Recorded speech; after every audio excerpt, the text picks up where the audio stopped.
Hey my friends, welcome back and Happy New Year! I wish you all a wonderful, amazing, joyful 2025. Today I want to share with you 5 easy habits to become your best self in 2025.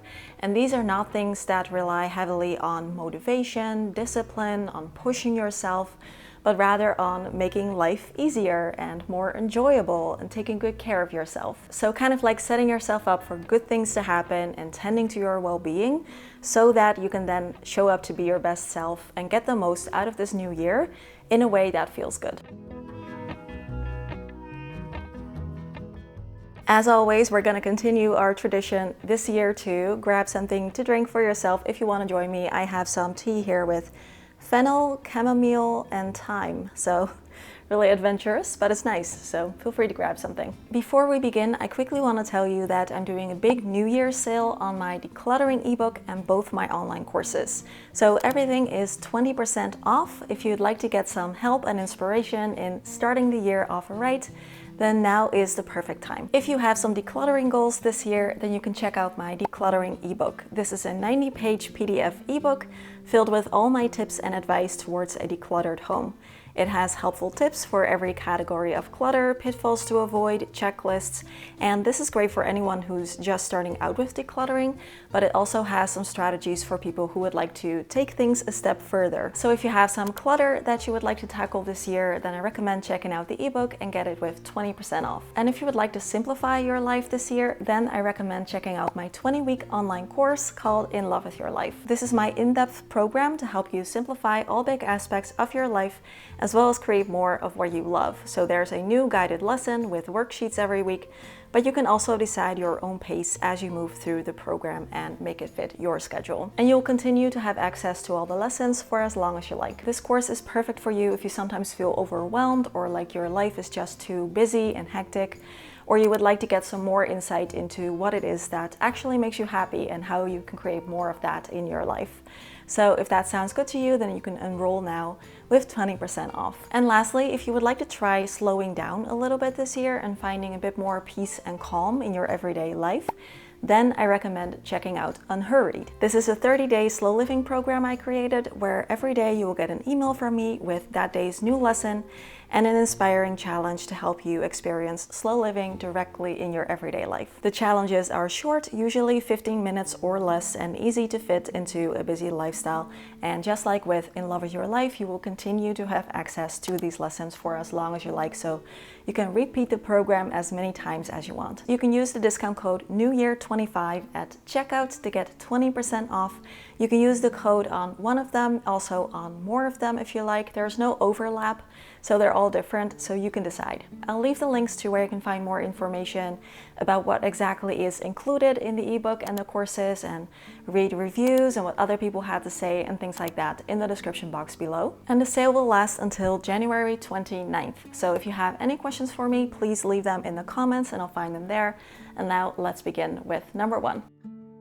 The first thing that I want to talk about as one of my tips for making 2025 your best year yet and showing up as your best self this year is to accept yourself as you are, flaws and all, and staying true to yourself. So how wonderful would it be if you could truly accept yourself as you are and exactly where you are in life at this moment in your life? I think that things like self-esteem and self-compassion are such important factors if we want to live a happy and fulfilling and meaningful life. And I think it is possible to, on the one hand, have that self-love and self-compassion, and at the same time also work on things that you find important, perhaps even self-development. But if it comes from this place, it is so much better and more positive than if it comes from a place of wanting to change who you are or changing your life in order to finally be good enough. We all have flaws and things that we don't like about ourselves. No one is perfect.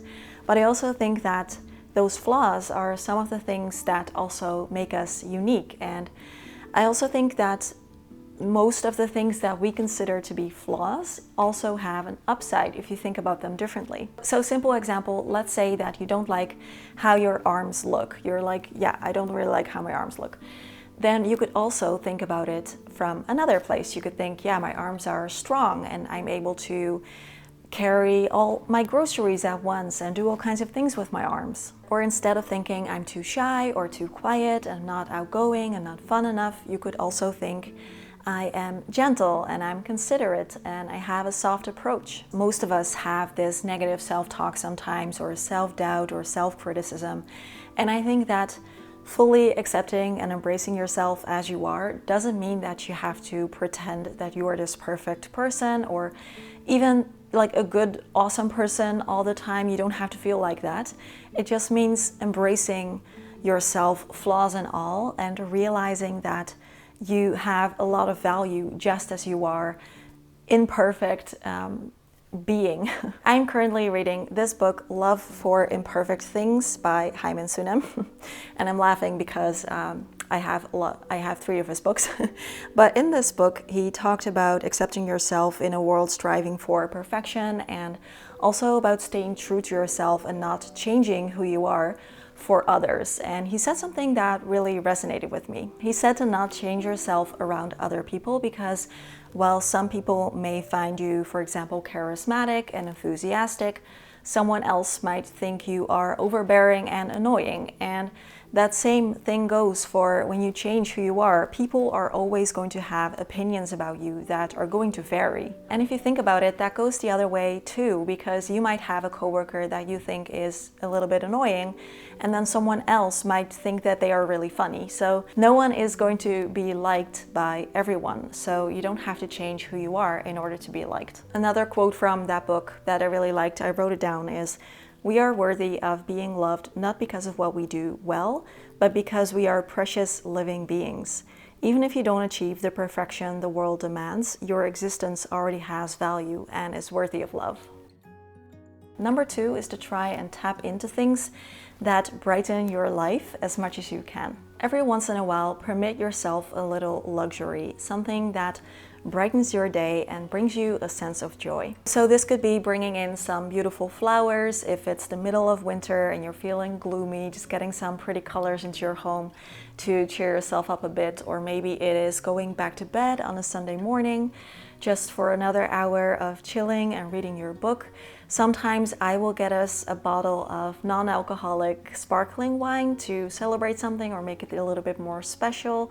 Maybe cook a nice meal. Little luxuries like that can sometimes really brighten your day. And if you have special things, nice things that you're saving for a special occasion, take them out and use them in your everyday life. Just really enjoy these little gifts. We were recently chatting about this on Patreon as well, about the balance between living an intentional life on the one hand, so focusing on things like minimalism, sustainability, but then also engaging in the things that we really love and enjoy. And one patron said something very wise, I think, that we should never let things like minimalism or eco-conscious living stand in the way of doing the things that really bring us joy and that we really like to do. And especially because I think that if things like minimalism and eco-conscious living are important to you, then there are usually still ways to engage in the thing we love, while also keeping those other things in mind and being in alignment with that. And I know that this may sound like a very small thing, but when you think about it, when you do something nice for someone else, someone that you really care about, you want that person to really enjoy it. Like, you do it with so much love for that person and you want to brighten their day. So when you think about it like that, when you do an act of kindness for yourself, then that also tells yourself, hey, I love you. You deserve to have this nice little moment and you deserve to make that happen for yourself. So it's also just the message that comes with this little act. Number 3 is a really big one for me personally, and that is to just do what you can instead of doing it all or nothing. This is something that I still need to remind myself of often. So it is okay if you also need to hear this. On the days when you only have 20% to give, then giving 20% is actually giving 100%.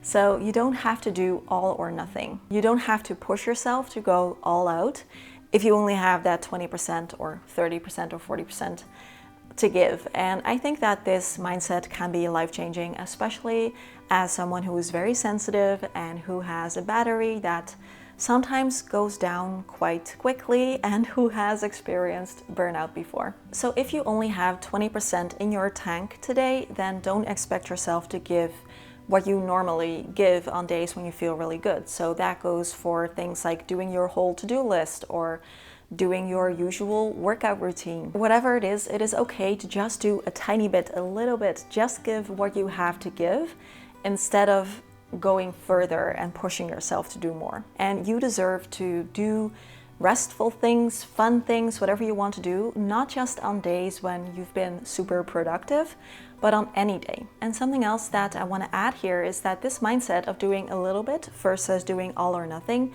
can also apply to any kind of healthy habit or resolution that you may have for this year. So for example, let's say eating more plant foods and less animal-based foods. That is something that you would like to work on, but you feel like doing it completely is not possible for you right now. Don't feel like you can't do it at all. Doing little bits here and there will also already have a really big impact. Another YouTuber, she's called Lena Norms, she talked about this in a video of hers when she said impact over identity. And I thought that was so clever because let's say that right now for you it's hard to do that, eating more plants and less animal-based foods with your dinner. But that doesn't mean that you can't do it with your breakfast, for example. So if one thing or a couple of things kind of stand in your way from doing something that you would like to do perfectly, then don't feel like you can't try it at all. Like it doesn't have sense to try it at all because it is about the impact. And if you, for example, change your breakfast every day, then that already has a huge impact. So maybe you don't have the identity part yet because you haven't been able to do something completely, but you do have the impact part. And that is much more important than some kind of label, if that makes sense. I feel like I'm doing a lot of this, but I think like you know what I'm talking about. Number 4 is to reflect on your morning and evening habits and shape them in a way that serves you. Now, when it comes to morning and evening routines, I feel like there's this trap that sometimes we can fall into where we feel like they have to be perfectly choreographed, all the steps, doing all the things, making it really perfect, but that actually makes it quite hard to stick to long term. So this doesn't have to come from a place of what the productivity gurus are saying or what the That Girl videos are doing, where it's all like meditating and exercising and green juice and walking and stretching and journaling and reading and writing and all the things. It can just be really short and simple, but the point is to kind of make the decision that you want to be happy and you want to make time to do the things that make you happy. So just setting yourself up for a nice day in the morning and then also in the evening, setting yourself up, winding down slowly for a restful night of sleep. I'm a big believer in the impact that our mornings and evening routines have on our happiness and our health and our well-being. And so many of the things that we do are habitual. So they are habits that we engage in and we don't even really realize that we're doing it. Even something like scrolling on your phone for 20 minutes while you sit on the toilet. Like so many people do that and they don't really think about that as something like, hey, is this something that I think is worth my time or energy, or could I perhaps spend that time doing something else? So this is not about creating the perfect routine, but rather on focusing on reflecting every once in a while.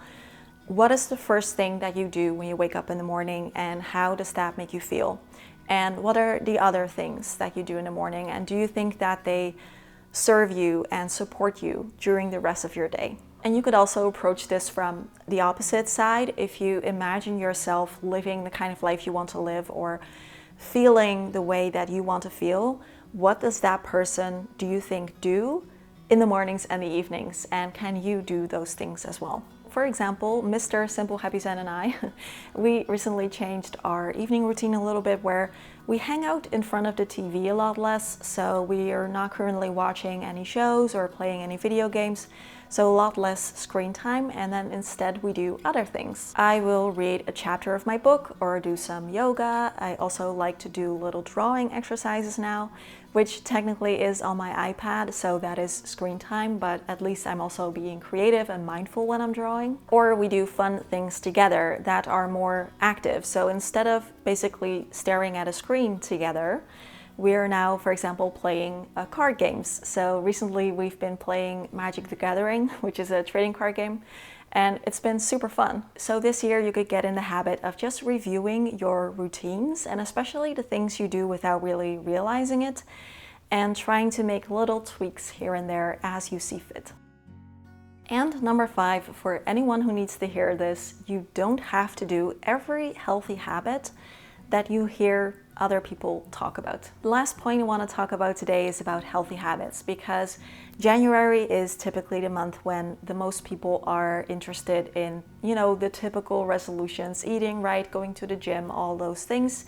So it is the month of the year that many people have these goals about living healthier. And while of course there's nothing wrong with that, especially with the intentions behind it, of course it's great if you want to invest in your health and your happiness. But again, I feel like there's a little bit of a trap here in wanting to do everything so perfectly that it also is really hard to keep up in the long run, and it might set you up to fail later in the year. So take, for example, cold showers. And I'm not an expert on the subject of cold showers. I've never had any real research done on it, but there is evidence to suggest that taking cold showers is beneficial for your mental health, your physical health. So me, being interested in living a healthy life, wants to try them, and I did, and I quickly decided that they are not for me. So I'm not sitting here saying that cold showers are bad. Especially if you like them, definitely keep doing them. There's nothing wrong with them, but they're not for me. Because for me, my showers, my warm showers, are the ultimate self-care moment. I always feel so much better physically, mentally, emotionally after I take a nice warm shower. And taking that away from myself in order to have the cold showers is just not something that I'm willing to do, because it is so important to me, because it always makes me feel so much better. And I know that even if I really try to make myself commit to it and keep it up, there's no way I'm gonna keep that up. There's this thing that people call push energy and pull energy. And for some things we need push energy, and this is when, in order to take action, we need to really push ourselves and rely on motivation and discipline and do a lot of mental heavy lifting, like in my case, taking a cold shower. But for other things we can use pull energy, and this is when we are pulled to do something because it helps us in the moment, or because we are very connected to how important it is to us, or we just desire to do it. For example, if I'm feeling a little restless or anxious, or I haven't really been moving my body a lot during the day, I don't really have to make myself do a workout, because I am pulled to do it, because it's fun and I already know that moving my body will really make me feel better. So I want to do it, and that is pull energy. So when it comes to healthy habits, I think it's good to just realize this balance between things that we need push energy for and things that we need pull energy for. I think it's okay if we do some things that require push energy, of course, but it's probably best if not all the things require push energy, because that's going to be really hard to keep up in the long run. And if during this time of year you hear other people talk about certain healthy habits, don't feel like you have to do them all. It's okay to be selective and do the ones that feel like good fits for you right now in your life. Alright, that's it. Thank you so much for sticking around until the end of the video. I really appreciate it a lot, and I would love to know from you if there's something that you would want to work on next year, if you have any thoughts to share about the 5 things that I talked about here. I would love to read that in the comments. And don't forget about the sale on my decluttering ebook and my online courses. Everything is 20% off. Again, all the information, the links, the discount code are in the description box. And if you have any questions for me, feel free to ask in the comments as well. It's actually not January 1st yet on the day that I'm filming this. Of course, I'm filming it a few days before. So it's so always kind of weird, because this is the last video that I'm ever going to film in 2024. But I also already feel like it's 2025 because I'm in that mindset of like a few days after. We are going to have a nice, quiet, fun celebration for New Year's, just me and my boyfriend here, and we are going to have some nice food and some non-alcoholic sparkling wine, and we're going to play card games and do lots of fun things and watch the fireworks. There are always a lot of fireworks here in the Netherlands on New Year's. People go crazy for their fireworks here. So I actually am a little bit scared to leave the house on December 31st. I'm probably going to stay in because people will be lighting fireworks all day.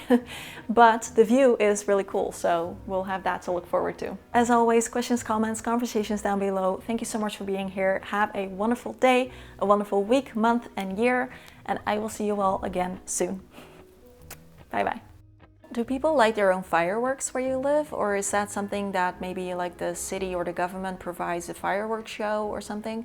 Because here people can just buy their own firework and light it, and it's always a lot. Like, people light a lot of fireworks here.